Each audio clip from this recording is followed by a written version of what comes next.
Good morning, students. I am your English teacher, Aarti Pal. Today we will study English NCERT class 5th, Unit 7. The name of the chapter is Gulliver's Travel. So, student, आज हम Gulliver's की यात्राओं के बारे में जानेंगे. ठीक है. When a person tells the story of his life in his own words, it is called an autobiography. जब कोई पर्सन अपनी लाइफ की स्टोरी अपने ही शब्दों में लिखे तो उसे हम ऑटोबायोग्राफी कहते हैं. लेकिन जब कोई पर्सन किसी और दूसरे व्यक्ति की लाइफ के बारे में लिखे उसे बायोग्राफी कहते हैं.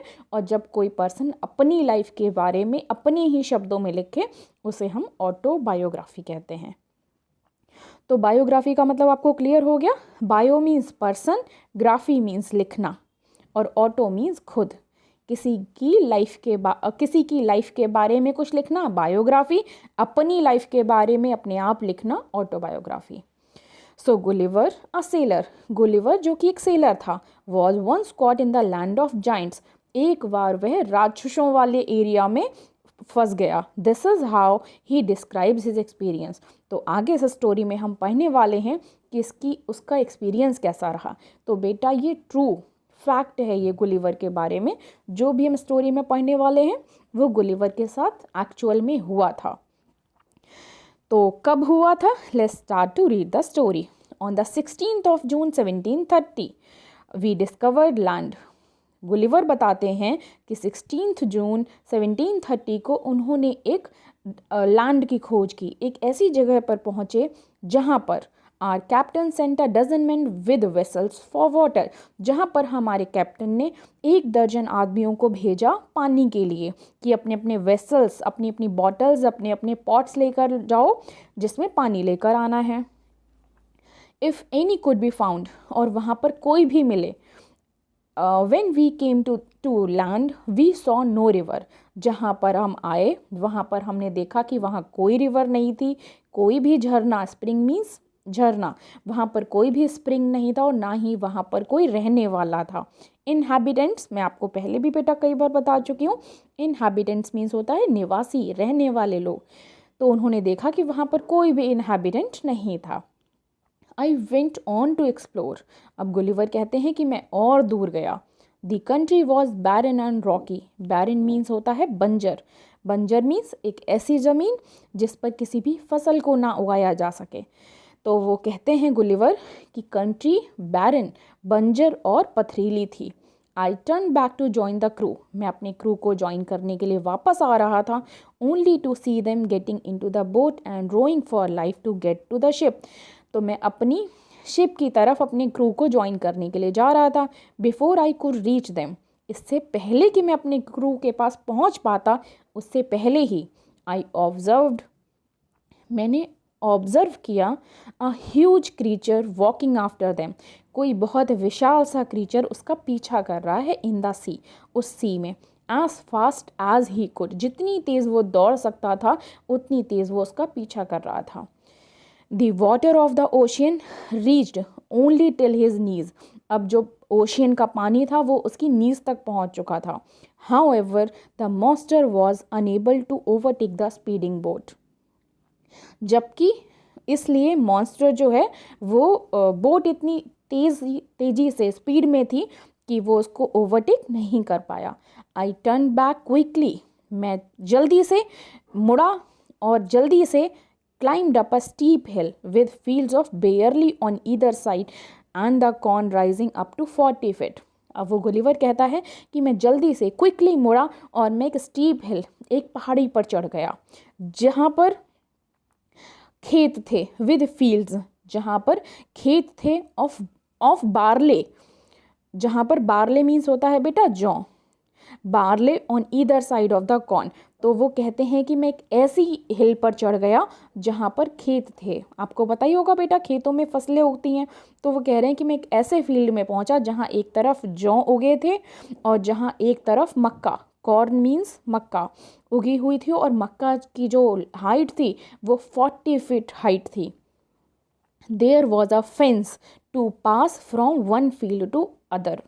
अब बेटा फेंस क्या होता है वो बताते हैं कि वहाँ पर एक फेंस भी थी. फेंस होता है एक फील्ड से दूसरे फील्ड में जाने के लिए एक छोटा सा मतलब बेटा मैं आपको अगर फेंसिंग का मीनिंग बताऊं तो फेंस मीन्स अगर आप समझेंगे तो एक ऐसा एरिया जिसको कवर करने के लिए एक कोई रस्सी लगाई जाती है या फिर कटीली तार लगाए जाते हैं जिससे कि कोई उस फील्ड में एंटर ना कर पाए, कोई एनिमल उस फसल को नुकसान ना पहुंचा पाए। ठीक है, तो वो कह रहे हैं कि वहाँ पर एक फेंसिंग थी जो दोनों फील्ड को, दोनों खेतों को अलग अलग करती थी। It was impossible for me to climb because every step was 6 feet height। अब वो कह रहे हैं गुलिवर बताते हैं अपने बारे में कि उस हिल पर चढ़ पाना बहुत मुश्किल हो रहा था। क्यों मुश्किल हो रहा था? Because every step was 6 feet height, क्योंकि हर एक स्टेप जो है वो 6 फीट ऊंची थी। और 6 फीट आप जानते हैं, I was trying to find a gap in the hedge when I discovered one of the inhabitant in the next field। अब वो कह रहे हैं कि जब मैं चढ़ने की कोशिश कर रहा था, जब मैं उस गैप को कवर करने की कोशिश कर रहा था, तभी मैंने एक इनहैबिटेंट देखा, एक कोई देखा दूसरे खेत में। वॉकिंग टूवर्ड्स अ फेंस, एक कोई पर्सन था जो दूसरे खेत में था और वो फेंसिंग की तरफ जा रहा था। He was of the same size as the creature chasing the boat. अब बेटा उसने जिसको देखा था ना इस खेत में, इस फील्ड में, ये भी बिल्कुल वैसा ही था जैसा क्रीचर उसका पीछा कर रहा था सी में। तो अब आई वॉज स्ट्रक, अब गुलिवर कहते हैं कि मैं तो एकदम स्ट्रक हो गया, मतलब आश्चर्य से वहीं जम गया। With utmost fear and astonishment and ran to hide myself. अब वो कह रहे हैं, गुलिवर कह रहे हैं कि मैं डर गया और आश्चर्यचकित होकर अपनी जगह पर ही जम गया और मैंने जल्दी से अपने आप को छुपाने के लिए भागा। He called in a voice much louder than a trumpet. Trumpet means क्या होता है? ट्रम्पेट मीन्स बेटा आपने वो देखा है कि जो लोग म्यूज़िक वगैरह बजाते हैं उसमें होता है ट्रम्पेट। आपने सेकंड क्लास में भी एक चैप्टर पढ़ा होगा, वहाँ भी एक बच्चा था, उसको ट्रम्पेट बजाना बहुत पसंद था। ठीक है, एक म्यूज़िकल इंस्ट्रूमेंट होता है। यस, तो वो कह रहा है he called in a voice, उसकी आवाज़ बेटा ऐसी थी जो ट्रम्पेट से भी ज़्यादा लाउडर थी। इट साउंडेड लाइक थंडर, इतनी तेज़ आवाज़ थी जैसे कि जब बिजली कड़कती है ना, उससे भी ज़्यादा आवाज़ थी। 7 monsters like him came towards the field ready to reap the corn। अब बेटा 7 मॉन्स्टर, 7 मॉन्स्टर्स उसी की तरह थे जो फील्ड की तरफ आए और उन्होंने फसल को काटना शुरू कर दिया। रीप मीन्स होता है काटना। They carried a reaping hook which was very big. वो लोग जो है अपने हाथ में रीपिंग हुक, बेटा वो होता है एक ऐसा मतलब टूल होता है जिससे फसल को काटने में हेल्प मिलती है। तो they carried a reaping hook, उनके हाथ में एक रीपिंग हुक था विच वॉज वेरी बिग, जो कि बहुत बड़ा था। When one of the reapers approached where I lay hidden, जहाँ पर मैं छुपा हुआ था वहीं पर एक मॉन्स्टर आया। I screamed as loud as I could, मैं एकदम चिल्ला पड़ा, जितनी तेज़ मैं चिल्ला सकता था उतनी तेज़ मैं चिल्लाया। बेटा स्क्रीम मीन्स होता है चिल्लाना और स्क्रीम्ड मीन्स चिल्लाया। द क्रीचर स्टॉप्ड रीपिंग, अब जो क्रीचर था उसने फसल को काटना स्टॉप कर दिया, रोक दिया। पिक्ड मी अप, मुझे ऊपर उठाया। Between his thumb and 4 finger, आप जैसा कि पिक्चर में देख पा रहे हैं, तो वो कह रहा है कि उसने मुझे अपने हाथ में उठाकर अपने थंब, अपने अंगूठे और अपनी उंगली से मुझे पकड़ लिया। And brought me close to his eyes, और मुझे अपनी आँखों के पास ले गया, जैसा कि बेटा आप पिक्चर में देख पा रहे हैं। ठीक है, 60 फीट अबव द ग्राउंड, अब वो कह रहा है कि मैं ज़मीन से 60 फीट ऊपर पहुंच गया था। He looked at me with curiosity and blew my hair aside to get a better view of my face. अब वो कह रहा है कि उसने बहुत ही उत्सुकता से मेरे ऊपर फूंका और फूंकने से मेरे बाल जो हैं वो मतलब होता है ना बेटा, ये देखो आप जैसा पिक्चर में देख पा रहे हैं कि फूंकने से उसके बाल उड़ गए। और बाल ओढ़ने से उसका फेस उसको क्लियरली दिख रहा था, जायंट को, गुलिवर का।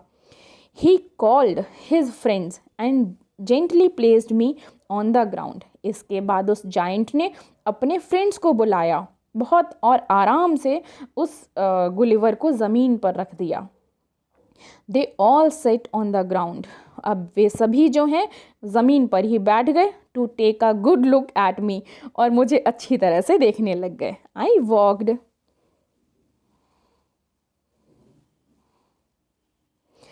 Walked slowly backward and forward. अब वो कह रहा है कि मैं धीरे धीरे पीछे की तरफ और आगे की तरफ खिसकने लगा। Pulled of my hat. मैंने अपनी हैट उतारी एंड मेड आ लो बो, और मैं उनके सम्मान में थोड़ा सा झुका टुवर्ड्स द फार्मर, वो फार्मर्स की तरफ। I try to speak to them loudly in several languages. मैंने उनसे कई लैंग्वेजेस में तेज़ी से बात करने की कोशिश की।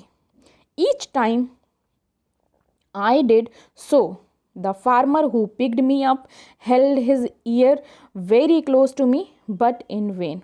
अब जितने बार मैंने कोशिश की उतने ही बार वो फार्मर्स उसको उठाते थे, अपने कान तक ले जाते थे और मेरी सारी चीज़ें, but in when. In when का मीन्स मैंने आपको बताया था, इन वेन मीन्स वेस्ट हो जाना या सब बर्बाद हो जाना। तो वो कह रहा था मुझे हर बार वो फार्मर उठाता था और अपने कान तक ले जाता था, तो मेरी सारी मेहनत बर्बाद हो गई। The farmer took me to his house. अब फार्मर मुझे अपने घर ले गया and placed me at some distance on the dining table, और मुझे डाइनिंग टेबल से थोड़ी सी दूरी पर रख दिया। Which was 30 feet high from the 30 feet high from the floor. अच्छा, अब जो डाइनिंग टेबल था वो ज़मीन से 30 feet ऊपर था। Dinner was broad for the farmer in a dish. अब उस फार्मर के लिए डिनर लाया गया। Which was 10 feet in diameter. अब जो बेटा डिनर था वो जो है 10 feet के डायमीटर में था।